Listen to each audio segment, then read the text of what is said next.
Okay, let's do this thing. Hello, everybody, and welcome to my AEW review. As we over a week away from Revolution, I believe that is next Saturday in Chicago. We pretty much have a show in Atlanta tonight, a very heavy loaded show card, which I thought this could have been a pay-per-view card. I kind of question why some of these matches were now in the pay-per-view, but I do have a lot to say about this show tonight for AEW, a very big show. Atlanta, like I said before. But we do kick off the show for AEW tonight with the Tag Team Battle Royale. Basically, every tag team that was out there, they were all surrounding the ring for some reason. Then they all got in the ring. Of course, you had JR, Tony Schiavone, and Excalibur on commentary. But the teams that were in there were the Jurassic Express, Private Party, Hybrid 2, SCU, the Butcher, the Baker, and the Candlestick Maker, Young Bucks, the Strong Hearts, Chima and T-Hawk. Where have they been, by the way? Sorry, I'm trying not to say LAX, but Santana Ortiz, since they're not calling them Proud and Powerful no more. Who else other teams were in this match? Because it's a lot of teams that were in this match, though. Dark Order, I believe those putty guys, or was it the John Silver dude?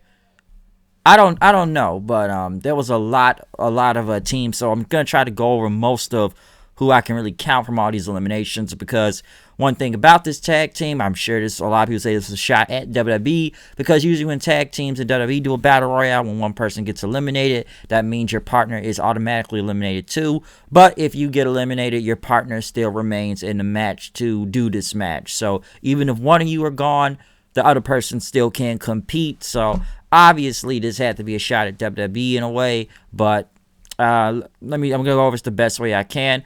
One thing I thought that was kind of crazy. I know some people may have thought this was kind of odd. They all got in a position for this, but SCU doing a big crossbody onto all the teams from both ropes. Jack Evans did a dive then, I know that, but everybody caught him and threw him outside the ring. I know the Dark Order was in it. Next thing you know, the Dark Order cut a promo, or just, talk about the exhilarated one again. They got Christopher Daniels is not here. Every time I keep seeing them, I always say they better pray to God that they get Matt Hardy, or they just better pray to God that this exhilarated one is good. But yeah, I'm still not a fan of these guys. They're still not over to me, the Dark Order. I know they're trying, but they better hope they get this exhilarated one, because I get tired of looking at the Shredder, Uno right there, or Foot Clan. I like Stu Grayson, but I'm still, they got the little spokesperson guy and the John Silver dude, and I don't know, man. I know they end up eliminating SCU from the ring. I know that as a distraction. And pretty much the Young Bucks end up super kicking the Dark Order out the ring. Scorpio Sky basically jumped at Grayson, them brawling, and Kazarian was beating up the other Dark Order members. So I guess them, and I'm assuming that Christopher Daniels is going to be the exhilarated one since he was not there, but maybe it could be Matt Hardy. I don't know. Everybody keeps saying his contract is almost out, so maybe he is going to AEW. We'll see, but I don't think he needs to be associated with that group for multiple reasons, because he'll probably be the only one that gets cheered over these guys, and no one doesn't really care about them. But still not a fan of Dark Order here, people. Moving on in this match, though, who else do we have in this whole thing? The Strong Hearts were still in there. Pretty much had some double chop thing with Chima and Trent chopping back and forth with each other. I know Santana Ortiz were outside the majority of this match. They kind of got in. I'm trying to see who was out, because Luchasaurus was actually he took down Chima. Fans were going crazy for Jungle Boy and Luchasaurus. A lot of Luchasaurus chants. Pretty much showing some, doing team moves out there, as well as Private Party doing that silly string move they do. Chima, I guess while he was leaving, like the Dark Order tried to recruit him. Nick Jackson hitting a big springboard face bust on Angelico, taking him out. Next thing you know, he starts kicking the crap out of everybody, and then went for the Butcher, or something, or was it the Baker? I believe not the Baker, the Blade, to take him out then. Luchasaurus and the Butcher had a stare down there, pretty much had some big punches here and there. He had a big kick on him, the tail whip, and knocked him to the ground. Pretty much he came back and hit it with a big clothesline. Private Party didn't get eliminated. Santana Ortiz took them out, throwing them outside the ring, one on top of the other. And Helico got taken out by Luchasaurus. Jungle Boy pretty much got pulled to the floor then, because Guevara was out there too. Don't forget about him. And next you know, everybody jumped Luchasaurus and threw him outside the ring then too. Beretta and Chucky T was still in the ring, also going for Ortiz. Pretty much Chucky T got eliminated by Butcher. He was still out there. Next you know, Trent, who I don't know who someone tried to eliminate Trent, but Trent pretty much landed in Orange Cassidy, who made the save. So Orange Cassidy, I guess, did something different this week. Still waiting on them to actually do something really different and, wrestle in the match. But hey, he didn't do the same kick. He caught Trent and got him back in the ring. And pretty much he got and was still in the match. I know the Bunny pretty much ended up walking to Orange Cassidy and ended up kneeing him in the nuts then after that. Beretta got eliminated pretty much right after. I think it was by one of the Bucks, if I'm not mistaken. I think Nick got eliminated. Who did Nick get eliminated by? I think it was Luchasaurus that eliminated. So it's like Matt Jackson was only still in the ring then, because the only people they had left in after Beretta was Matt Jackson. Try not to call him LAX here, but Santana and Ortiz, it's still LAX to me. The Butcher, yeah, and who else was? Yeah, I think they were all still in the ring then at one point. No, Trent was still in the ring too. Because I think I'm not too aware, Orange Cassidy got involved, but I know they did that Okada hug, camera shot thing. Good for New Japan this week with Blackish, by the way. But pretty much right after, I think Matt was pretty much basically on his own then after that, because he did get rid of the Butcher after that and hit him with a couple super kicks then before spearing him outside the ring, which he went through the middle rope, so he was not gone. He was still going against Santana Ortiz, hit him with a big double Northern Lights. Next you know, Sammy Guevara tried to get in the ring, which he did a big springboard, and Matt Jackson kicked his head probably into the 20th row in that arena, because Jesus Christ, that super kick looked deadly. I know the Young Bucks do a lot of super kicks a lot, but this one looked real good. Like he did that springboard. I thought Guevara's head nearly fell off when that happened, okay? But as he took him out then, he ended up taking out Ortiz, super kicking him outside of the ring, and then hit Santana with a big clothesline to win this Battle Royale. I will say this was not a bad Battle Royale. This was a very good Battle Royale. Now, I know it was very predictable, because, come on, who else but the Young Bucks were going to win this match? I never really saw them losing, and once I'm like, okay, which Buck is still in the ring? Matt Jackson?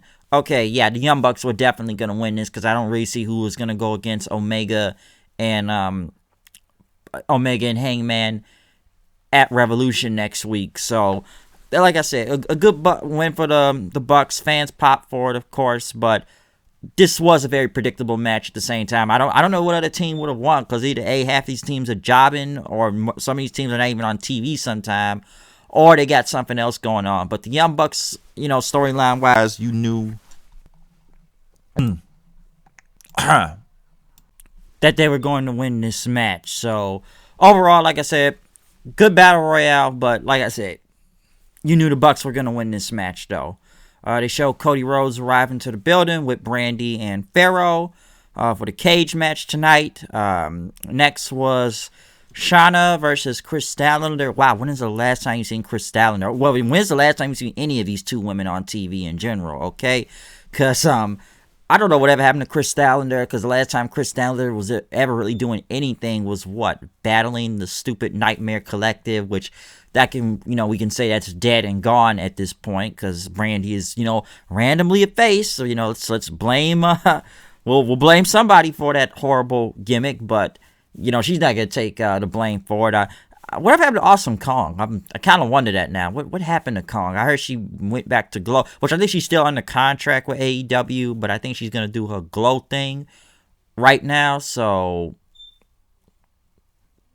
I don't know what's really going on with Kong's status in the company right now. I just know they just kind of had no payoff to that story, but Statlander, at least she's finally back on TV, though. Same with Shauna and whatnot. I will say I did like Shauna's Dragon Ball Z Goku gear with the orange or whatnot, so I thought that was pretty cool.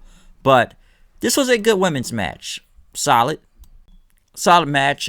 Couple botch spots, I will say that. I forgot Britt Baker was on commentary. I felt like I couldn't hear her on commentary half the time, but I think she was still talking about the Starbucks and the dentistry and whatnot. Which like I said before about Baker, she's a little bit better on promos, but she's still horrible in the ring.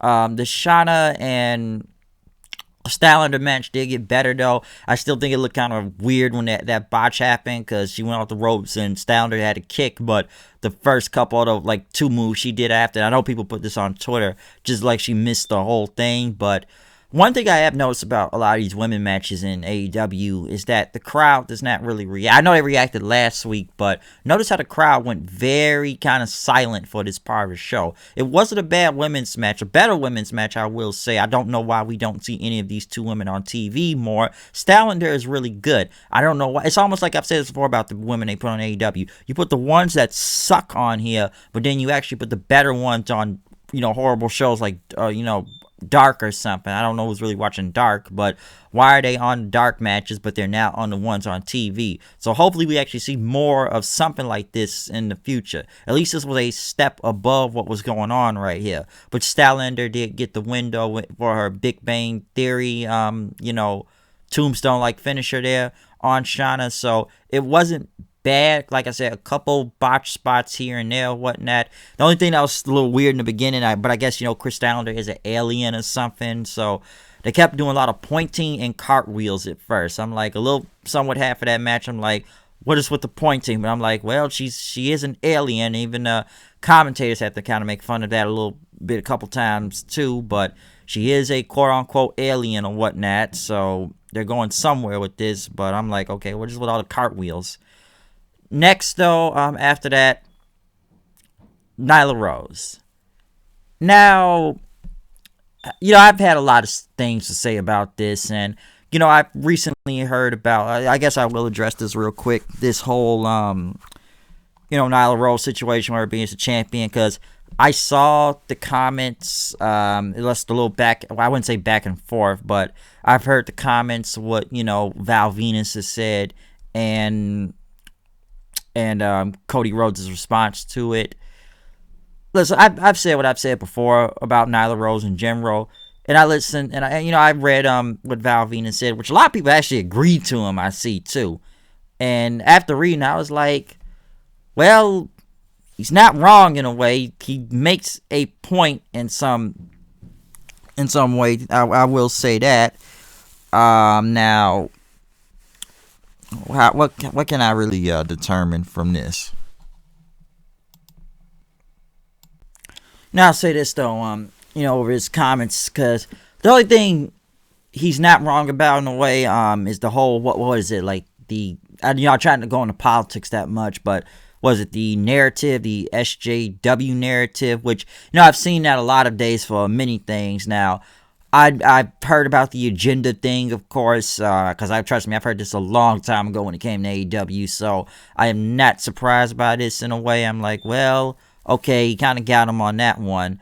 And I'm not going to go into the whole biological or whatever, all these parts and whatnot, because like I said, it's been a lot of arguments online between Val Venus' comments on what people have thought about it, because of, they did put the belt on a guy at the end of the day or whatnot, because, listen, there's people I know that actually said they agreed with what he said, and, I know Cody said, like, well, he's trying not to get himself booked, but I don't think that, why would he try not to get himself booked, because obviously this has garnered a lot of attention in the past, 24 hours to 2, so, I guess, I might as well say something about it, because, listen, there's already been arguments about that, and I said this last week too. Them putting the title on Nyla Rose. This now kind of comes with, Impact putting the, the women's title, not the women's title, putting the world title on Tessa Blanchard. Basically, I said AEW basically just copied what Impact did and did it in reverse, basically. Okay? So, yes, you did put the women's belt on a guy, and you put the biggest, the title, a men's belt on a woman and whatnot. So I've been seeing this argument. And yes, I've seen past arguments with people saying, like, well, China won the Intercontinental title, but I wouldn't really compare China and Nyla Rose. That's not a good comparison, really, or whatnot. But, I said this before. At the end of the day, you still put the belt on a guy, okay? It's still a dude at the end of the day, all right? And even I've seen people actually text me back, said that Val Venis didn't technically bury, what transgenders and whatnot. He just buried, just the idea of having a dude as the women's champion right now.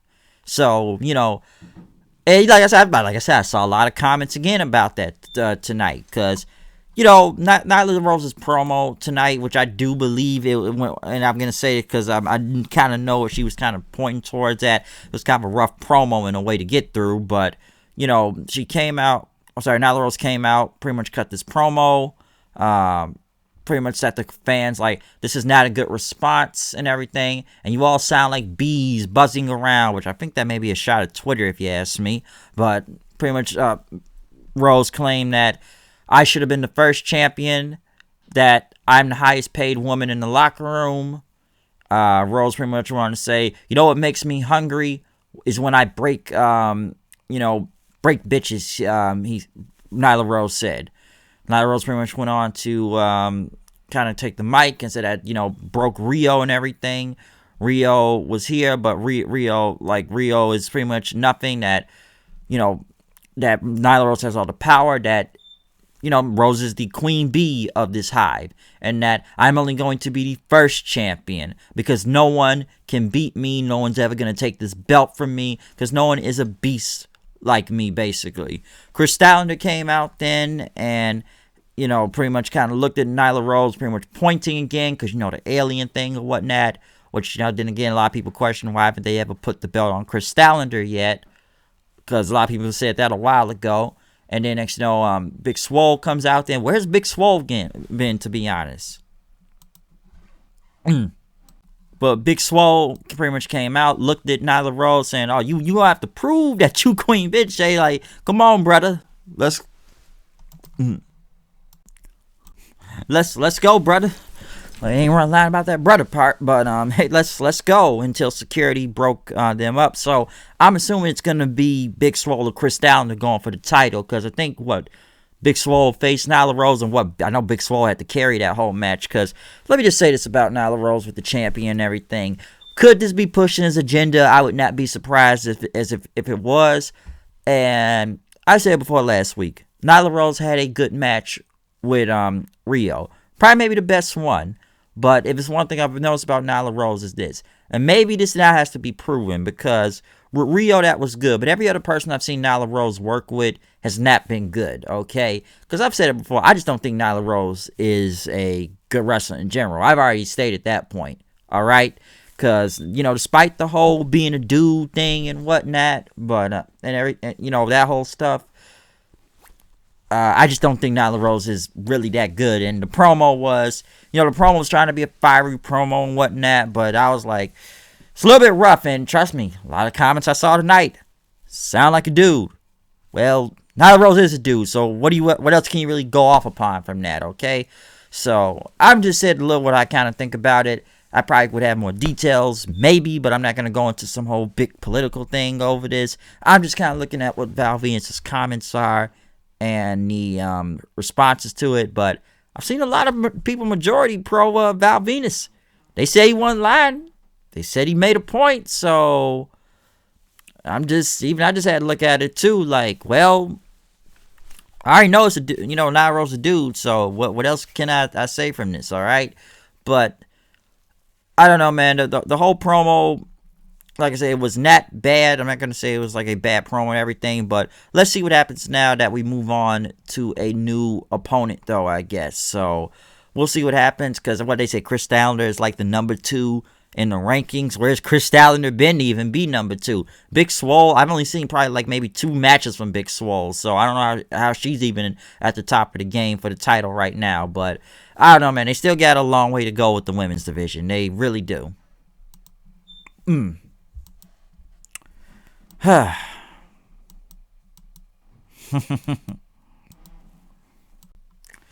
But we do move into the next part of the show, though. Somehow, Taz ended up on commentary and Shivani was gone. At least we get to hear Taz on commentary on the regular show and not on Dark this time. But we were getting ready to start off with the next match, a G1 rematch. Jeff Cobb versus Jon Moxley. Of course, Moxley's coming through the crowd. Super over as usual. Mox had a good reaction also, but next you know, Chris Jericho comes out with Sammy Guevara and Jake Hager as they had a ticket. Of course, everyone's going to sing along to Chris Jericho's song. They get better and better and louder every week, so it's always fun to sing along with Jericho. This match with him and Moxley was great. Okay, now I don't know the status of Jeff Cobb's contract or how long he's in AEW or however this is working, but I like this Jeff Cobb than I did in Ring of Honor, okay? Because I did not know what he was really going on in Ring of Honor, and I didn't even like what happened in Ring of Honor last time when the dude was losing the 6 minutes to Matt Taven in the main event of a pay-per-view for the world title. When not even, I think it was in Baltimore, when not a lot of people there. I've enjoyed Cobb in New Japan, I will say that. He had a good showing in the G1. But I like this Cobb better than the one he was doing in Ring of Honor. But this was a good match. Cobb with these freaking suplexes. Like, the strength of Cobb is just insane.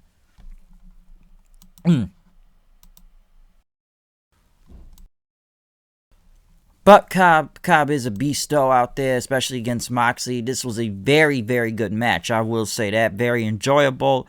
Like I said, I didn't know who was really going to win this, but Mox somehow found a way to actually get the win because Cobb was trying to go for the Tour of the Islands on him. That reverse Tour of the Islands looked deadly too also. But when he did get the suplex on Mox, though, he was going to go for another one. But Mox ended up getting with a surprise roll-up win. It doesn't really hurt Jeff Cobb because Jeff Cobb looked like a beast out here. And like I said, come on, Mox was not really going to... He's going to win this match regardless, though, basically because he has a title match coming up. But Cobb did not look weak. It was a surprise roll-up. So, I'm sure he'll be back again with something bigger, but Cobb doesn't really lose anything from here. And I know some people say, well, it was his debut match, but I don't know the status of his contract right now. So I don't know how long Jeff Cobb is under contract with AEW or how this thing is working. I don't know if he's still a Ring of Honor. I don't know what Jeff Cobb is right now, but I'm sure people hope he's with AEW for full time, but this did not hurt him in one bit. But next thing you know, Jericho and them got in the ring. They ended up jumping Moxley, knocking him to the ground and whatnot. Dustin Rhodes came out for the save, but the numbers game kept going on him. Next thing you know, the lights go out then. And who happens to show up back in the arena? Darby Allin, which Darby Allin is getting more over, every time. Now, I'll give AEW one thing, that Darby Allin is one of those guys that have been very organically being built up, especially to the fans. They have done very well, they've done very well with him building him up, especially to be one of a great face. I know he's probably in that mid-card level right now, but he could get to main event status one day. I do believe that. In a way, I call him a bit of another Jeff Hardy in some way, okay? And I'm not saying he is Jeff Hardy all the way, but a lot of his stuff does somewhat come believable. I know some people may go on the size thing, but even when, Allen does hit a dive on you, it looks like he's throwing all his weight at you, just to land on you. That coffin drop does look deadly, okay? So when he hits you, he lays everything in to knock you down. So Darby Allin, I'm liking him more and more every other week, and he's getting over very organically with the fans to be a top star on this show. But Allen came out with a skateboard, kind of took some time, especially with his friends getting beat. I guess friends getting beat up out there, but he took the skateboard and started hitting everybody then, taking them down, even hitting a kickflip off of Sammy Guevara. Cobb had grabbed him, but as he still held the skateboard, he pretty much landed on his feet, holding the board, hitting Cobb with it, and then Mox came in with a Death Rider, taking down Cobb. Next you know, him and Jericho have a bit of a brawl for a second, going back and forth with each other. So that was pretty much a thing going on from that. And Mox ended up pretty much taking Jericho out. Pretty much still standing tall, as I guess, they're getting closer to their title shot because he was going to hit a Death Rider on Chris Jericho, but Jericho got out in the nick of time with the Inner Circle as, him, Allen, and Dustin there stood tall in the end of that segment. But very good match between Cobb and Mox. Very enjoyable. Got the return of Darby Allin since he's kind of been gone for a second too. So I enjoyed that. And I enjoyed Taz on commentary again for the time being also. So that was very good. But next thing you know, and Hangman Page for the tag belts. Now I will say this. Was this a spot fest? Yes, it was. Of course, it's a spot fest. But man, let me just say it's about the Lucha Brothers, man. I like the Lucha Brothers, and they put on some of the great matches on this show. But I do believe, and me and my friend Steven said this, and many other staff said to me too, that as great as the Lucha Brothers are, I feel like they need to be somewhere bigger in a way, because they are one of the best tag teams they got, but I do feel like they're wasted. They put on all these great matches, but either A, they lose a lot, or they just ain't really got nothing going on for the Lucha Brothers. Let me just say this. Phoenix is a fucking freak of nature. Phoenix just hits all this crazy stuff on you, okay? So you never know what this dude is gonna hit, and like the moves he was putting out there was insane with these freaking moonsaults. And I know there's a lot of spots to call in this match. I'm gonna try to call as many as I could, because a lot of double team moves, lot of dives outside the ring. One thing I did like, especially when Phoenix and what was it? No, it was Pentagon and Omega on the apron. Omega hit a V trigger on Pentagon.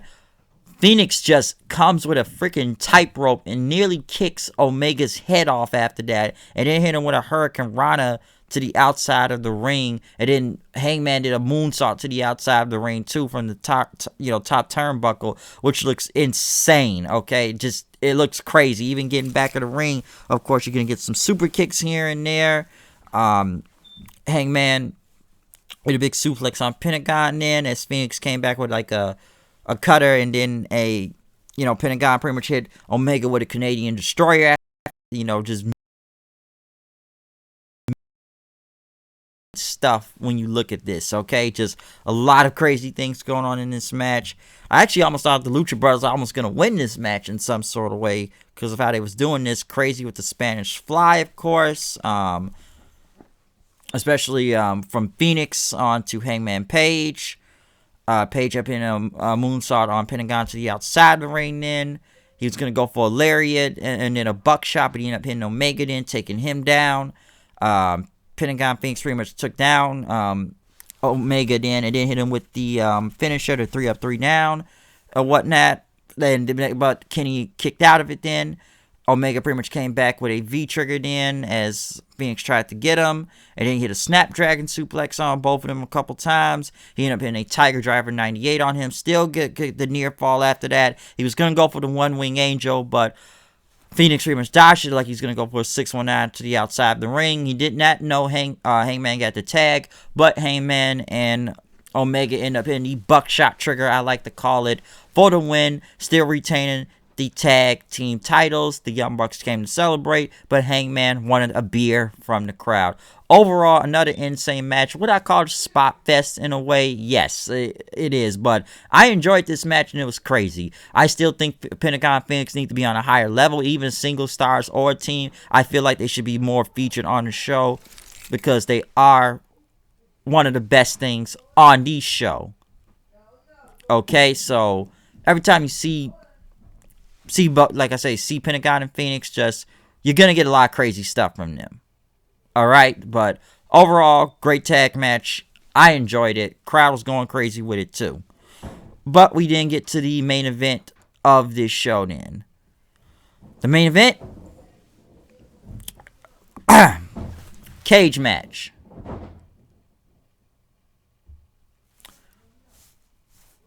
Sorry, I heard a noise real quick. I heard something outside, but yeah, pretty much then we get to the main event. Cage match, Cody Rhodes versus Wardlow.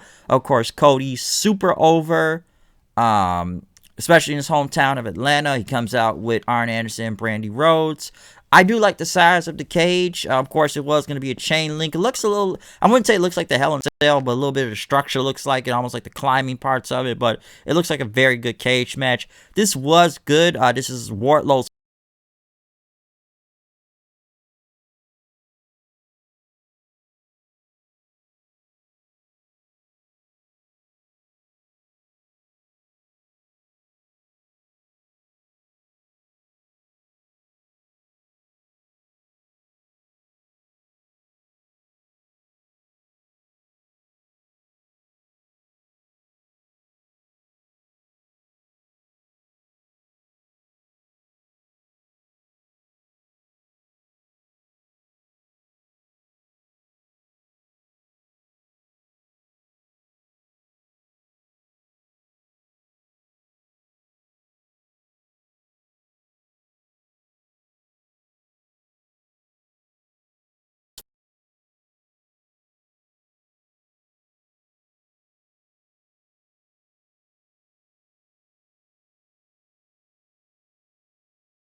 Revolution and whatnot when that comes, because they got to make him into a, well, he's already a big heel right now, but pretty much get him established or whatnot, because MJF and Cody are one of the better storylines of this show right now. But Cody stood tall at the top of the cage as MJF and Wardlow looked on. Wardlow was not bad, though. This is his first match, anything, so I'm sure a lot of people say Cody may have carried him through it, but he wasn't bad out there. He was not bad, especially for his first match, because they've been hyping this for like a month or two now, but the go-home show is next week, so we will see what happens. Of course, we got the Iron Man match next week, which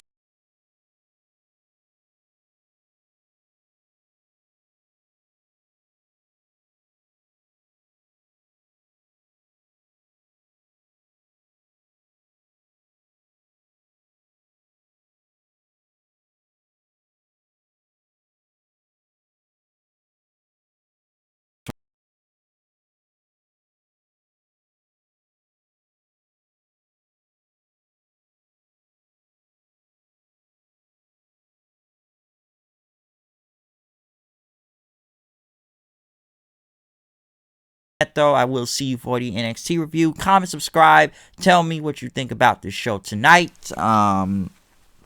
Any thoughts on anything, just from just the main event, just the show, what match you like, anything, okay? Or what do you think about this whole Nyla Rose, I don't know, just whatever thing, the title, the Val Venus and Cody comments. Tell me what you think about that. I may have not had the best opinion on it, but I said what I could say without, well, I wouldn't even say without, I'm not saying offending. I don't give a fuck what, what I guess I say. It's my opinion, but, I explained it whatever way I could explain this thing, but then again, I'm not going to go into it, but I do kind of stand by some of the comments I said earlier about this. My comments I said earlier about this, okay? But tell me what you think about this whole, I guess, Twitter, I wouldn't say Twitter war, but just in general, what you think about Val Venus' comments behind this, alright? But other than that, just tell me what you think about AEW tonight, but I'm out of here.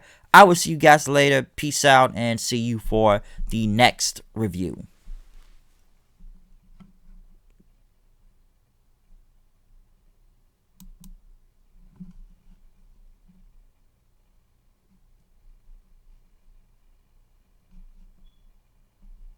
Hmm.